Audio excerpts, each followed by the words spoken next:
We met in college, but it wasn't so perfect. Eyes across the room, whole gushy thing. I was sitting with my roommate Matt at the Quad. It was a coffee shop on campus, and this girl walks in. I was in a hurry.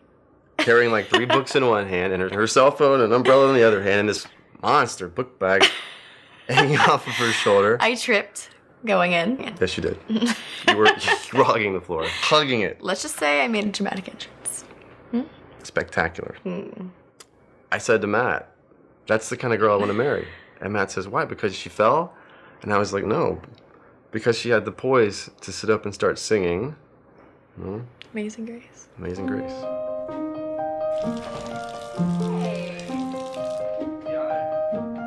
Save the day.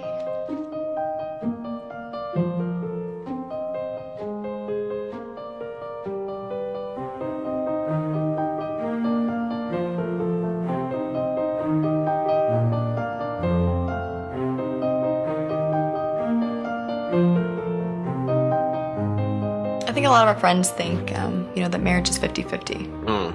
It's 100-100. I mean, otherwise just kind of living apart together. Like roommates. I mean, but we were made for each other. As a man and a woman.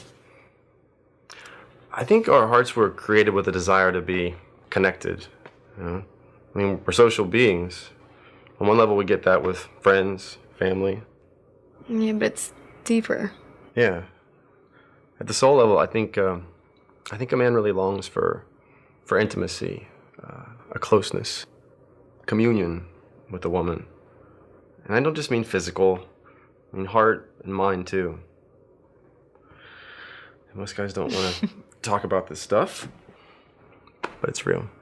It's the same for a woman. I mean, that connection, to be authentic, it has to be the whole person. I mean, men and women were made for each other, emotionally, sexually, psychologically. It's 2 completely different things, like hydrogen and oxygen, and combining them to make water, something entirely new and unique. But the original elements are still in it. I mean, this is the way it was designed to be, and it's not to say that, either of us is somehow incomplete. No, I mean, we're both complete as individuals, but together as a man and a woman, husband and wife. Yeah, I mean, we complete each other. I can't parallel park. She can. Yeah. Well, we're both equal, just different, like 2 different musicians in different sections of the orchestra, playing the same piece of music, but together, in harmony. A duet. I mean, our sexual difference doesn't compete, it complements. And when you think about it, our bodies, every natural process of the body, sleeping, eating, exercise, we can do by ourselves. Everything but making love and having children, that depends on our difference. When a husband and wife make love, it's body and soul. It's the whole person. I don't know, I mean, we're opening ourselves to, making life. I mean, that's how we become one, and that's what marriage is. That's why it's unique to a man and a woman. I like my water analogy better. That's because you can't carry 2 in a bucket. True. I know, the truth hurts. sometimes. You just slap me next time. I know. Let it sink in.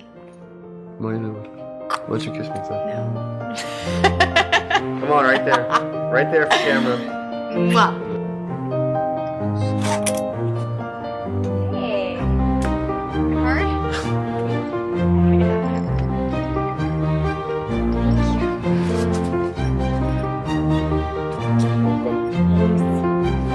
Always.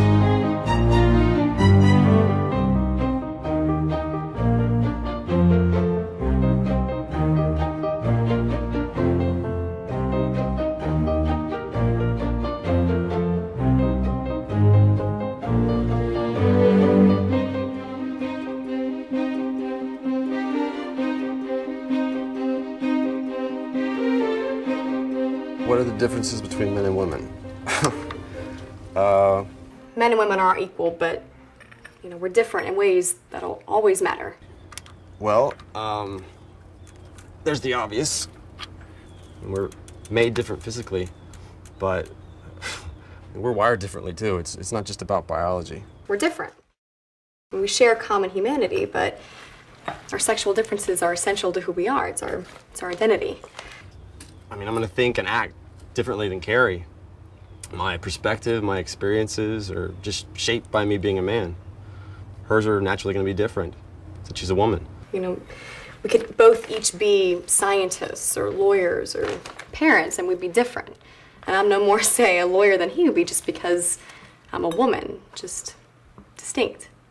And that's good. It's constructive. It makes us stronger together, you know? More interdependent. As a couple, we both, you know, complement each other, and we both bring something positive to the relationship. And I think being fundamentally different on just about every level is important, especially when you're talking about a family. Only I can be the dad. Carrie can only be a mom.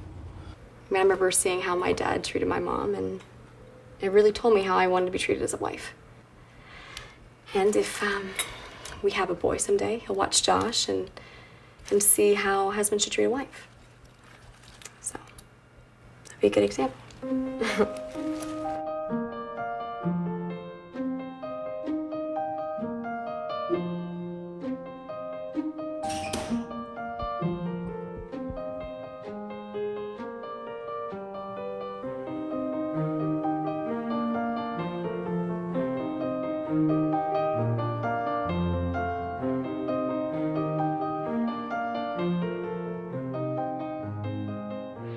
Yeah, we've talked about having kids.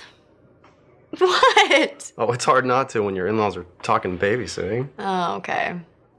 We haven't gotten pregnant yet, but we're praying.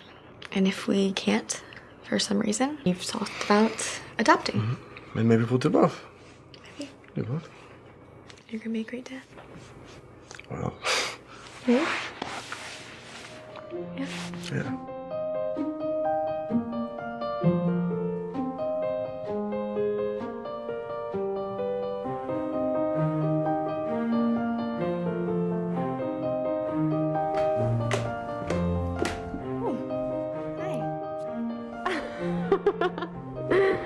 We've always known that marriage means two basic things.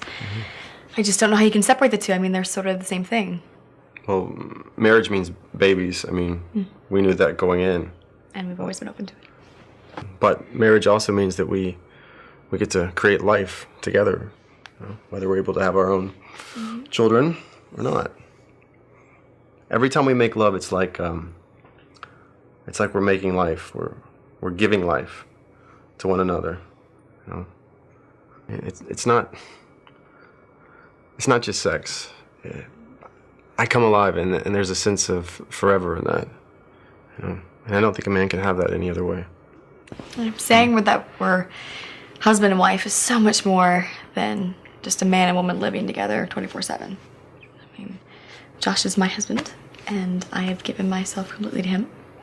And I'm his wife, and he's given himself completely to me. It's the gift that we gave to each other, and we stood before God and said, I do. My marriage isn't mine. It's ours. Together. One. It's not only the gift for life, it's It's the gift of life. The energy, the life we draw from one another. And that, and the possibility of life, whether we create that in here or out there somewhere serving others somehow. Either way, we'll be blessed. I'm already blessed. Me too.